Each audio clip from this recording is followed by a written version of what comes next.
అధ్యక్ష, ఇప్పుడు నా దగ్గరికి ఎప్పుడు పెద్దవాళ్ళు, పైరవికారులు, కాంట్రాక్టర్లు ఎవరు రాలేదు అధ్యక్ష. నేను ఎప్పుడు కూడా పేద ప్రజల మధ్యలోనే ఉండి పనిచేస్తున్నాను అధ్యక్ష.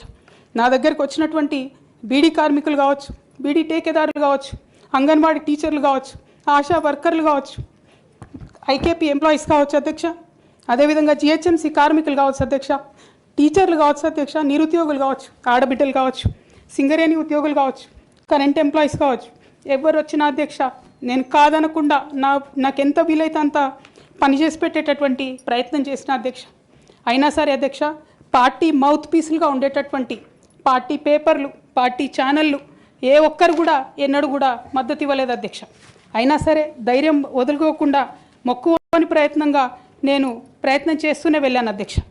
అధ్యక్ష, తెలంగాణ రాకముందు, బీఆర్ఎస్ ప్రభుత్వం ఏర్పడకముందు ఒక మాట అనుకున్నాం అధ్యక్ష. కేసీఆర్ గారే పదే పదే ఈ మాట చెప్పారు.